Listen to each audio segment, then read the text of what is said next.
Okay. So your new book is entitled Without Their Permission. Whose permission are you ignoring?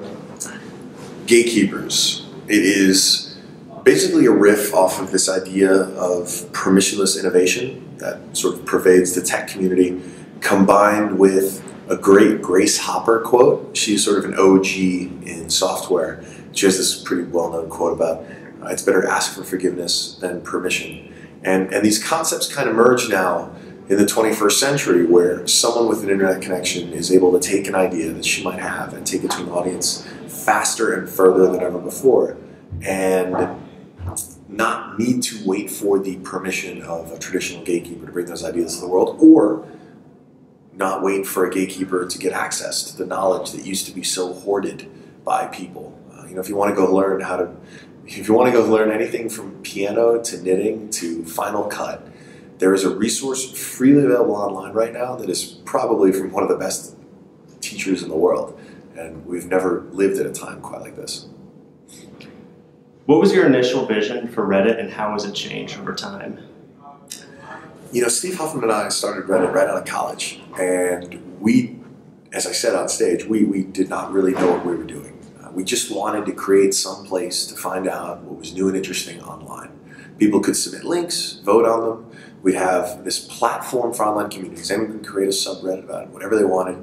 And there would be, in theory, this massive platform for forums of new and interesting content online. And today it's over 90 million unique visitors a month, spanning the globe, thousands upon thousands of these communities. So it's far exceeded anything we could have hoped for. I mean, back then it was just one community, it was just one subreddit.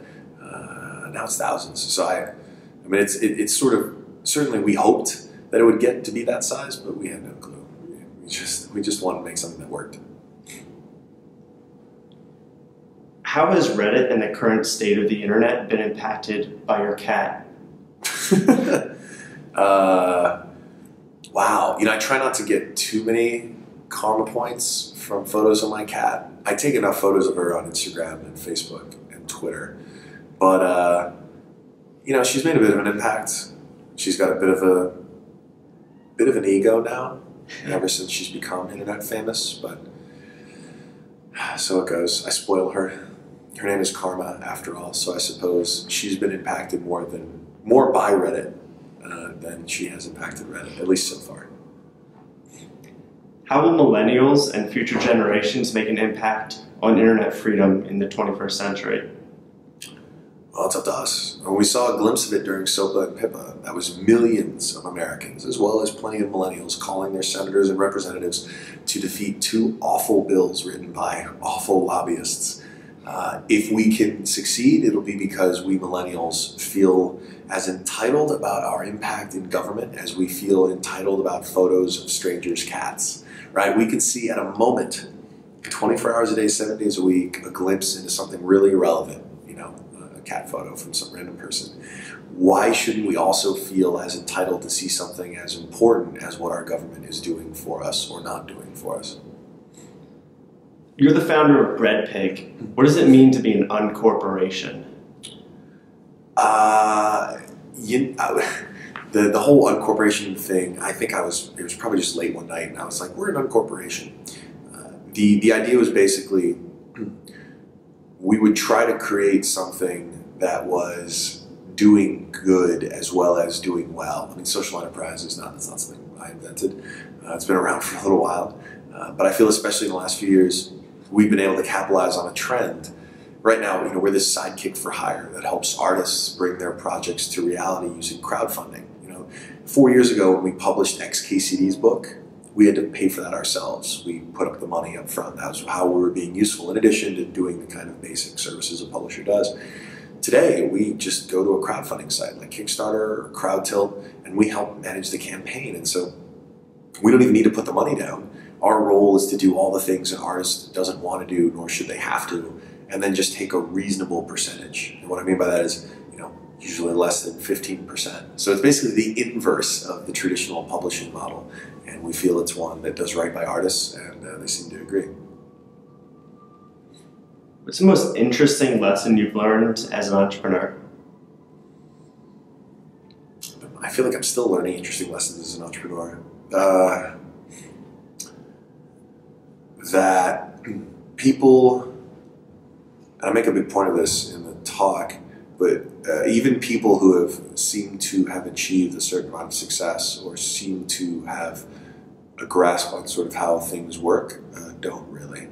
And I've been fortunate enough in my career to have a certain amount of success, but also to meet people who have had far more success. And it's a theme that keeps coming back up. Like you meet them and then you realize, oh wait, they're still figuring stuff out too. There's this complexity and uncertainty in the world that none of us ever figures out. Or maybe a few of us do, the ones who reach enlightenment or what have you. But